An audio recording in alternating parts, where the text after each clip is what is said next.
It does make a difference, man. Yeah. So, let's talk about how to lose a football game this week, I guess.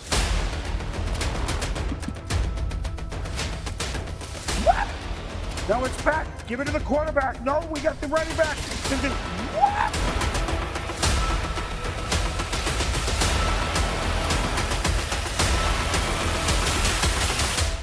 Straight off the couch. Here are the stories we're going to be chasing today. We're going to be chasing Week 10 in the NFL, or the NIFL, however you want to call it, right here on the Straight Off the Couch podcast. Before we get too far into this, though, let me bring in my broadcast partner, the ever-affable and effervescent. He puts the in Canada. It's Adam Weidel. Adam, how are you today, buddy? I love that. I'm good, buddy. How you doing, Terry? You had a good week? No, I didn't, to be honest with you. Oh, okay. Well, forget I asked. Let's move on. The way the Bears played, it's been a disaster ever since. And I mean, it was an exciting weekend of football. I mean, we found out apparently how to lose a game, and lose the football. There was a lot of football loss going on. Yeah, there was a lot of turnovers and a lot of punts. It was a really weird week. So let's just kick right off here. Thursday night, we had the Bengals at the Ravens. The Ravens pulled off by one lousy point. Really good football game all the way around. Yeah, so overall, I was impressed with that game. It was exciting to watch. I think the referees kind of turned their heads on a couple penalties and called some penalties that maybe they shouldn't have. And I think that really affects the game because I think Joe Burrow and Jamar Chase once again lit up fantasy points for their team owners. Is it that they're swallowing their whistle, or is it that they're letting them play? Which, because that can be, there is a difference. There's a subtle difference between the two. I honestly don't know, but there was definitely like some pass interference, some questionable holding calls, some false starts that weren't called. It's very interesting what they decide to see and what they don't. I feel bad for the Bengals at this point because I think they're playing excellent football. They have no defense to help them, though. That makes a difference. So let's get on to our Sunday games. We had one early in the morning, and how odd was this? We send them the two worst teams in the NFL to Germany on Veterans Day weekend. Yeah, so really it's like, hey, Germany, remember that little thing that you did in the late 30s, early 40s? This is our revenge. A little skirmish there. What a weird game. So I didn't watch it from the beginning, but I did watch it from about the middle of the third quarter. I had it on because I was prepping food for the early and late windows because we generally have people over to watch football. So I had it on as I was prepping food, and I was just kind of looking over my shoulder, and Rich Eisen was commentating on the game, and when he gets excited about something, you turn your head. Yeah, because he's seen everything at this point in time, right? Yeah, and so this game definitely looks like a Panthers win. The Giants somehow come back to tie the game, make it 17-17 with like 2 seconds left. They go into overtime. Giants win the coin flip. They want the ball. No problem.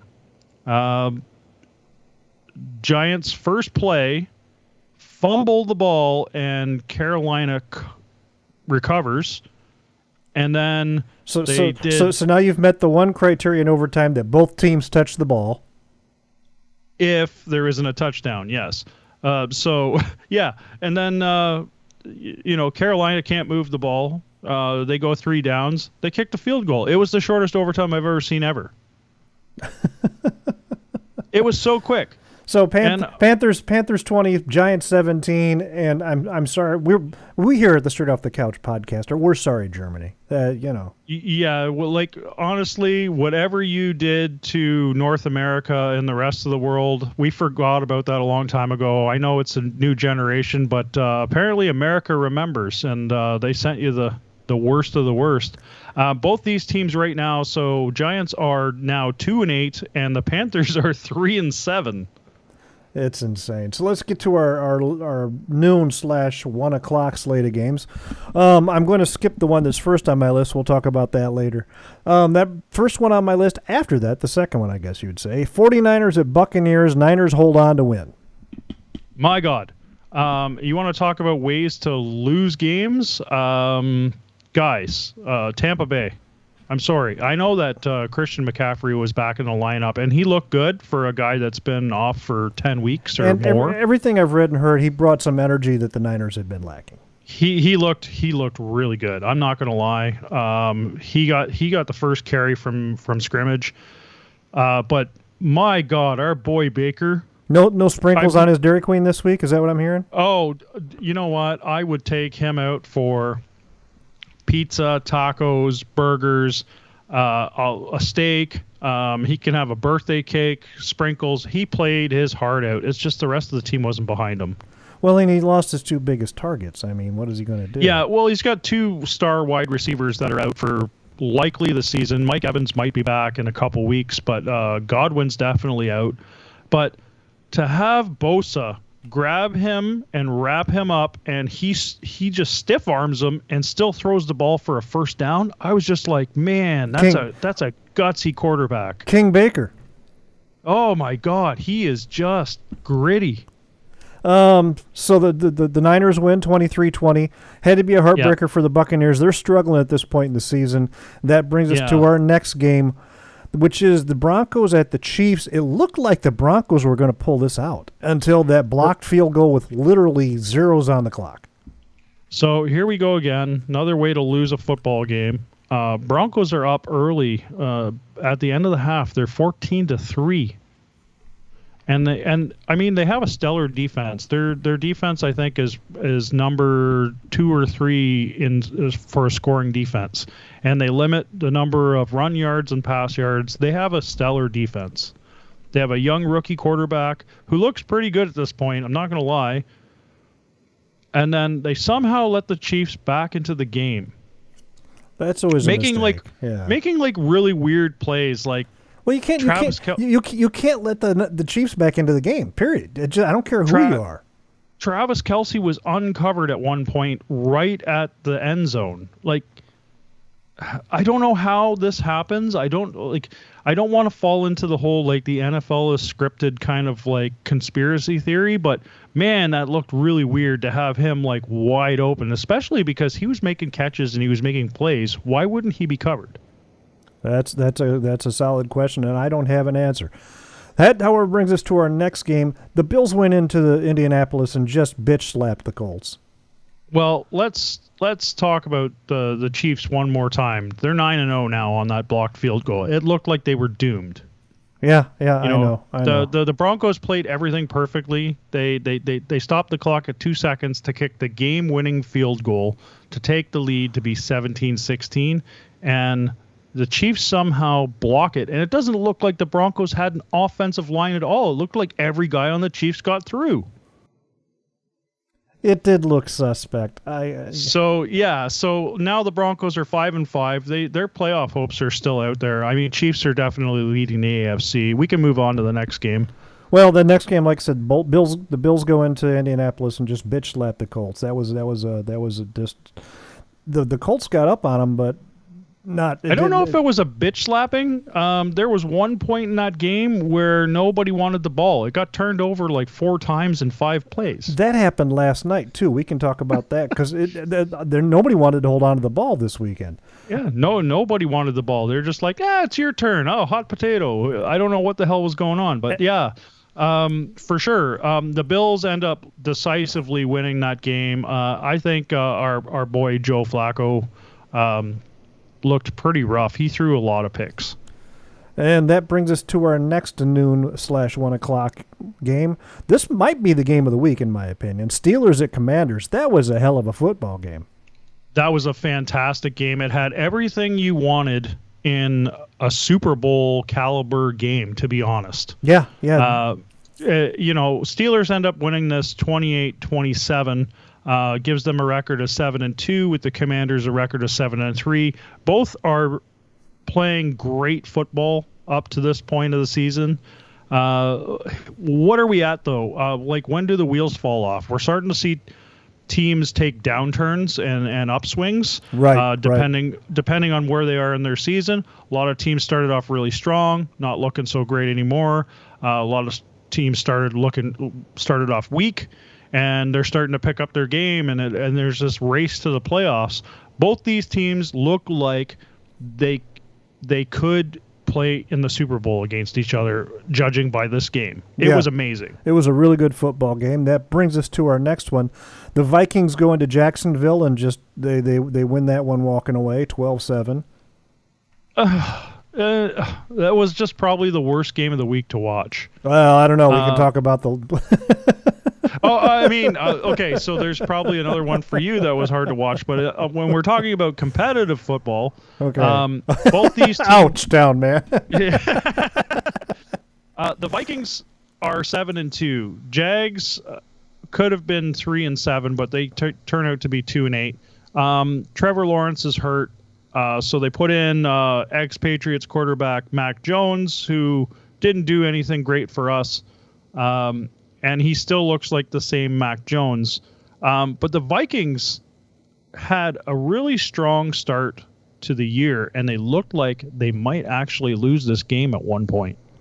That's what I've heard. I've heard it was a really. I didn't watch the replay on it yet. The game's 12-7 final. Just to give the audience an idea of how this game went. You went 4 quarters, 60 minutes of football, so 3 hours of your time when you add commercials, halftime, commentary, all that sort of stuff. Sounds like the Vikings did a lot of field goal kicking is what it sounds like. 19 points total on the board in 3 hours. The Jags looked good for a little bit, then they didn't, and the Vikings never looked good this entire game. I don't know. I think the Vikings are on a downswing. If they go up against a competitor at this point, like somebody over 500, somebody that has a really good shot at the playoffs, I don't think the Vikings win. And that brings us to Falcons at Saints. The Falcons go into New Orleans, and they face a buzzsaw that nobody was expecting to see. The Saints have a new everything coach, and the new everything coach brought some energy into him somehow, and they just whooped up on the Falcons, who've been really well. And good. you also have to talk about they lose Chris Olave, and they had a lot of injuries on the Saints, and then Marquez Valdez-Scantling, MVS, shows up, and he's a former Chief, he's a former Patriot. I don't know where he was. He's been on a bunch of teams. Everybody kind of just puts him in like the practice squad and stuff over the last couple of years. Saints picked him up, and it looked like him and Derek Carr had been playing together for like 20 years. Yeah, they look really good together. They really do. And, Kirk O'Chains couldn't get it done. Saints defense, I think the Saints defense is probably one of the best in the league. They've always been a strong defense. They're kind of like the Steelers of the NFC. But yeah, they held them to points. Carr actually put some points up. Good divisional game, 20-17 final. That puts the Falcons at 6-4 and the Saints at 3-7. And that brings us to our afternoon slate of games. Titans at Chargers. You don't want to talk about that last early window game? Yeah, okay, we can do that. The last early window game was the New England Patriots came into Chicago, and they basically just made the Bears their bitch. Yeah, so it was Sack City. 8 times Caleb Williams was sacked. There was some fallout from it. The Bears only scored 3 points. They haven't scored a touchdown in 22 consecutive possessions. Today, the Bears fired Shane Waldron, their offensive coordinator. It's just after that Hail Mary in Washington, they're just falling apart at the seams. So I was talking to Terry during this game on the weekend, and I was really disappointed off the first kickoff about our special teams. They let them get like way too much yardage. Oh yeah, there's the one that I thought it was going to be broken back for a touchdown. He got what? For a touchdown. He got to his own 34 or 35 before he was tackled. So I was like, Patriots have to win the special teams here or this game's over. I already feel like we lost. And then, surprise, Patriots come in, sack. I don't know what's going on with the kitchen strainer offensive line, but they let too many guys through. But you can't put all that on the line in this case. Caleb's holding on to the ball for 7, 8, 9 seconds. He's missing open reads, and when he that's fair. And when he is throwing at a receiver, he's overthrowing him, underthrowing him. They didn't see Cole Kmet wasn't targeted for nearly 5 quarters. You got one of the top tight ends, receiving tight ends in the league, and you don't throw to him for 5 quarters? What the fuck is that? I was really shocked about that as well. I was just like, where the fuck is Kmet? Like, why aren't they using him? Is he injured? And then they started talking about him, and I was just like, oh, he is playing. Okay, like yeah, it's they're not doing anything right now. They're doing nothing right. I mean, people are going, well, the defense is pretty good. I don't know. You let the fucking Patriots put 19 on you. Yeah. So there's another caveat to this game. You've got Caleb Williams as the number 1 overall draft pick. He already lost to Jaden Daniels, who's the number 2, and now he's lost to Drake May, who's the number 3. Now we can't put quarterback against quarterback, right? Because they don't actually play each other. So that's the narrative that and it takes 2 or 3 all years. The talking heads. It takes 2 or 3 years to see what you have. I mean, there have been instances where quarterbacks were drafted high and they started right away and they went 7, 8, 9, and 0, and then they never won another game. So those things, you need to keep all that in mind when you're making these determinations. My big concern about Caleb Williams at this point is not his ability to play football. It's his ability to survive.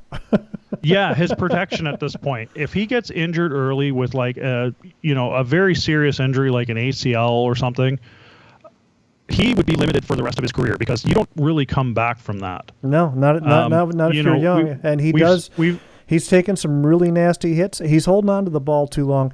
I don't know because I'm not in his head. So I know what it looks like, but I don't know whether it's there or not. It looks like he's trying to hold on to the ball too long to make the big play, and he's not taking the open receiver underneath. So the Bears now are 4-5. Patriots improve to 3-7, which I mean I don't know if that's an improvement, but they've improved. They're starting to look good every week. They're actually putting up a fight. And for the rest of the season, the Bears have the hardest schedule in the NFL. So we got that to look forward to. Yeah, both these teams don't have a very favorable schedule ahead of them. I had the Patriots at the beginning of the season set for 4 wins. No, they've got 3. You're almost there.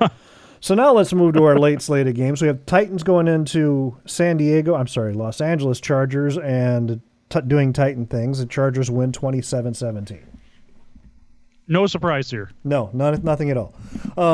Yeah. Next one we have Jets at Cardinals. Little bit of a shocker. You were talking you were talking about earlier in the show how it's that time of year where teams are starting to show who they are, and some teams are starting to fall apart, and some teams are starting to pick it together. The Jets started falling apart a couple weeks ago, and they're continuing that trend.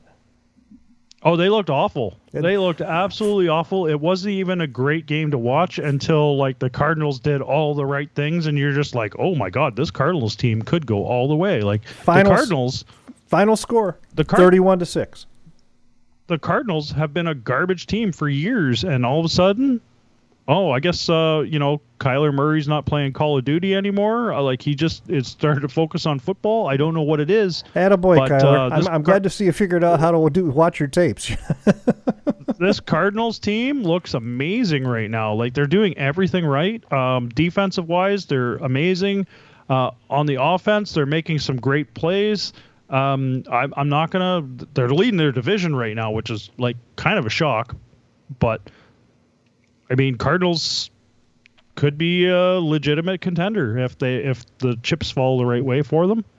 And that brings us to our last late game window before Sunday Night Football. That was the Eagles going into Dallas and just basically making the Philly cheesesteak sandwich the national sandwich of Dallas. Yeah, the Saquon-a-thon. Like whoever had Barkley as like on their fantasy rosters like made bank because the guy got yardage. They used him so well. And not to say the rest of the team didn't play well, but I mean they just used Barkley to like slow down the Cowboys, and the Cowboys didn't want the ball. Like, even off the snap, they were like throwing the ball away. Well, I think Mike McCarthy's on a hot seat. That's just me. I mean, if the Cowboys fans had it their way, they'd fire Jerry Jones for. Yeah, that's the dumbest thing in the sports world today. We got to fire the owners. That's not how this works, Bucky. Really funny thing. They were hoping that Dak was coming off IR in 4 weeks. It sounds like he's having season-ending surgery. So you're stuck with either Cooper Rush or whoever his backup is in Dallas. And they have a really interesting game for Week 11. And that brings us to Sunday Night Football, which was a lot closer game than it should have been, considering the fact that Jared Goff had 5 turnovers. The Lions beat the Texans 26-23 in what turned out to be a different ball game than you expected. Yeah, so Texans came out strong, and I have Lions fans on social media, and they were going to bed at halftime because it was like, I think it was 23-6 or 7 at that point. Something like that. I fell asleep on the couch, but yeah, it was about that. And I was just like, oh, no. Like, the Lions are gritty. They're at least going to make a game out of it. I didn't think they were going to come back. My buddy Chris kept texting me to wake me up every 15 or 20 minutes, and I'd fall back asleep. And finally, in the fourth quarter, I get this, oh, my fucking God, this is amazing. Are you watching? It was an insane game. Did Houston score anything in the second half? No points whatsoever. Wow. It was all Lions. They came back. They tied the game with very little time left and ended up kicking a field goal before the overtime frame. So they did it in regulation. Quite strange. Just a gritty team. Once again, running backs decided to come on strong. Commentators, they were on point. They were just like, it was Collinsworth. That's what it was. It was like, Amon-Ra St. Brown's the guy to go to right here. He's the guy for these short yardage first down plays. And sure enough, every time, like, Collinsworth actually got some shit right. Well, he's probably actually doing his job for a change. Right? I mean, you can't be wrong all the time. Right, even a broken clock. But their kicker, who I guess was a bricklayer or selling bricks or something like that. Like selling bricks in Houston. In Houston. He was selling bricks in Houston, just to add insult to injury. Like a year ago. Yeah. He was giving up football. He kicked 2 field goals, one to tie the game and one to win the game. And I'm telling you, if the field crew put an extra coat of paint on those uprights, it wouldn't have went in. It would just skim the upright, and they went right through both kicks. Like, well, that's good enough for the W, man. I mean, yeah, it's good enough for the W, but I mean, I have a feeling they're going to be working on his kicking this week. Like, can we try to get it down the center? And that brings us to Monday Night Football. The Dolphins go into Los Angeles and win 23-15 in a game that looks like nobody wanted to hold on to the ball, and Tua Tagovailoa wanted somebody to knee him in the helmet again. Yeah, he's the only player in the CFL that's actively seeking out how to get CTE. Like, the guy is insane, jumping in front, low jump in front of a guy. To block him. Yeah, his wide receiver is Tyreek Hill. He's calling Tyreek Hill Daniel, So then Tyreek wants him to go ahead and get better before he's Phillip next year, Yeah, I'm sure. Achan is probably just he's probably like Trevor at this point or something. I don't know what Tua was doing there. Did you see Tyreek was blaming his poor performance earlier in the season on the being pulled over before opening game? Yeah, so that's pretty much been his season. He got arrested before the opening game and hasn't done anything since. What the fuck? You're blaming your entire bad season on you were only in handcuffs for what, 15, 20 minutes? And then somebody came and got you and you're now back. He's saying that he's got wrist injuries. Who knows what's going on there? It might be a civil suit that they're suing the LAPD or not Miami, LAPD, but Miami-Dade. I don't know. And it's an act.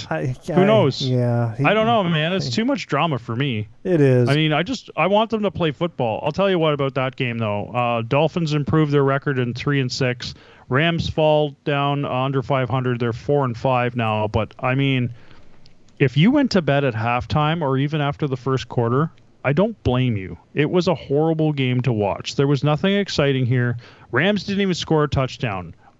All 15 of those points were all field goals. Oof. It was a garbage game. Yeah.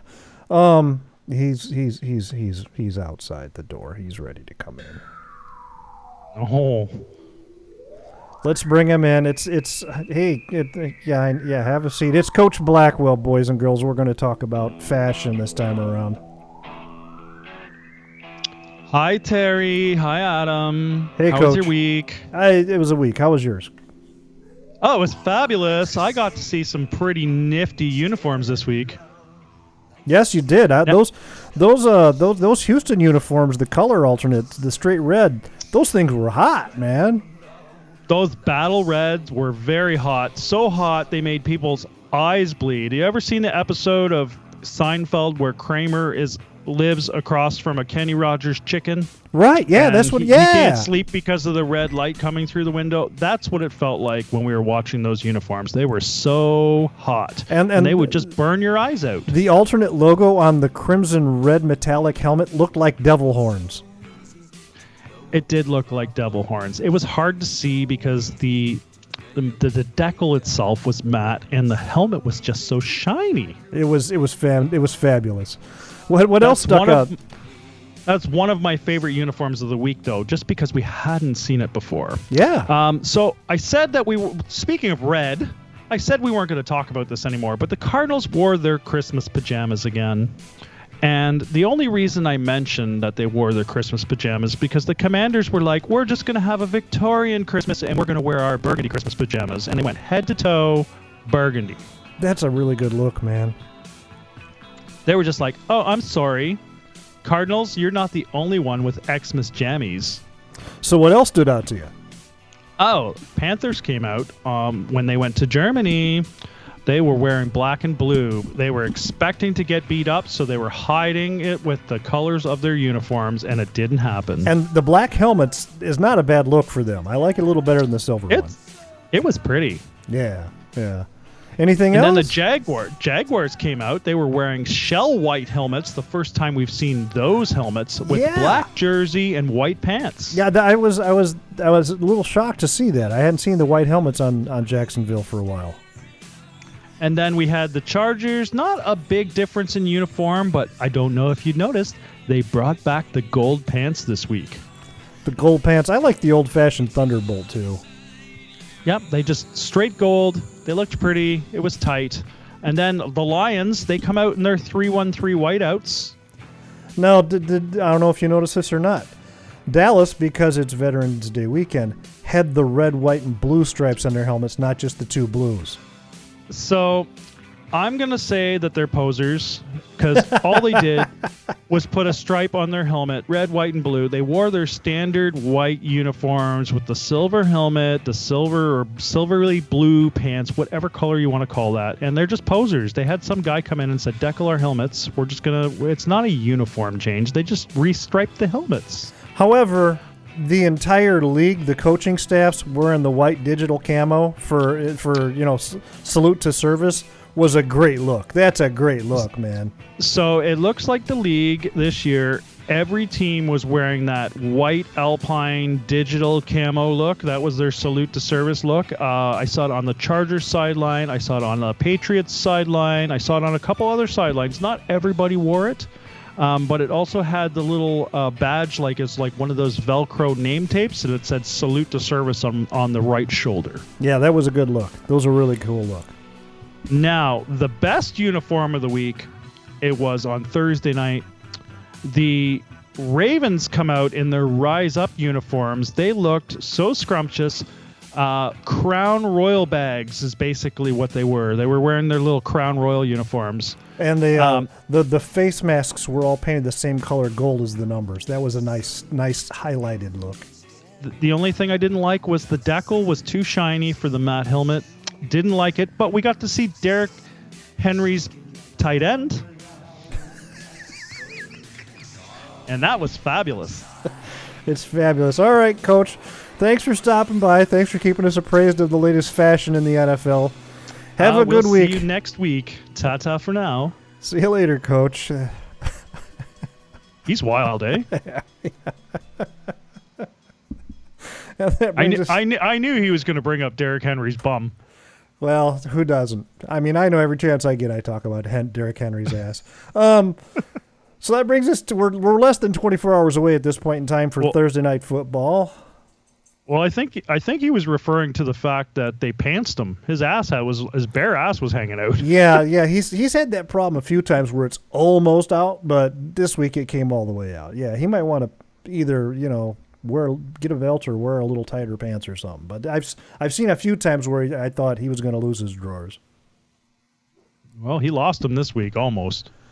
So let's just enough cheek out. So let's start with our Thursday night game. We have Commanders at Eagles. It's a divisional game. It's NFC, and it's two teams who are playing really good football right now. This one's scary. It really is because it could go so many. I'm going to go Commanders, but I wouldn't be surprised if Philly pulls it out. I'm going to take Eagles because they're at home.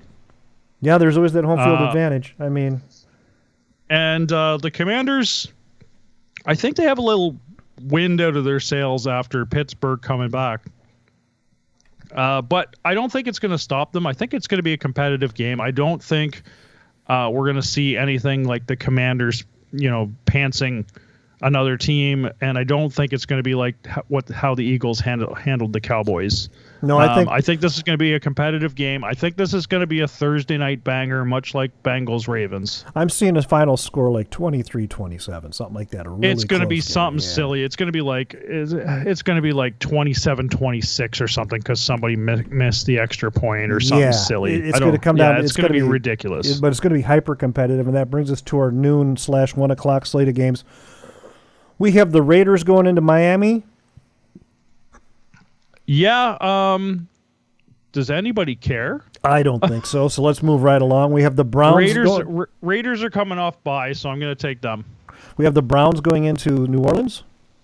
Browns are coming off bye. I don't think. I think they kind of sold the farm. They've given up on their season, and I think the Saints had some life in them on Sunday. So I think I'm going to take the Saints on that one. We have Colts at Jets. I think the Colts bounce back. I honestly do. Colts bounce back if Flacco's starting.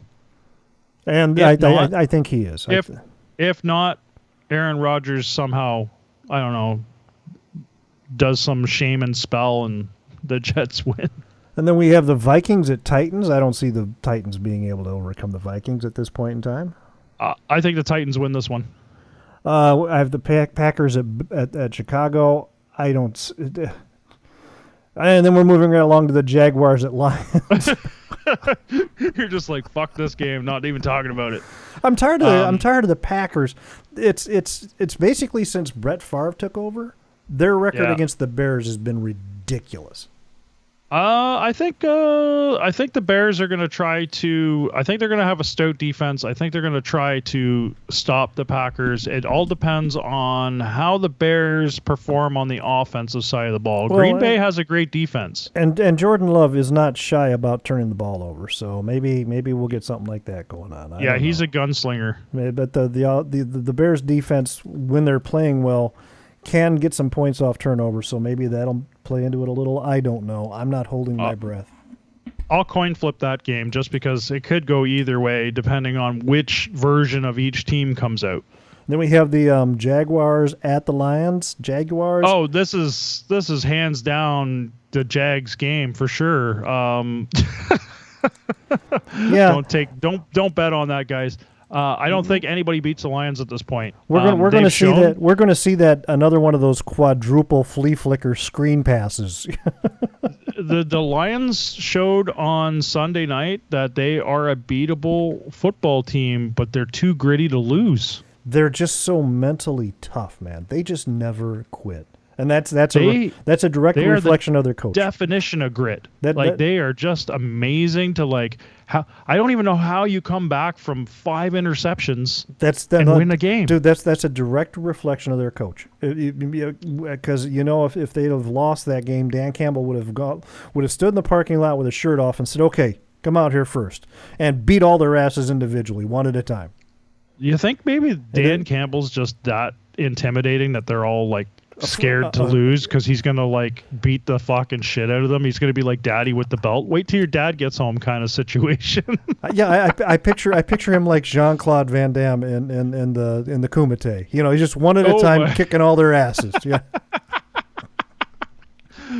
Bring the next one.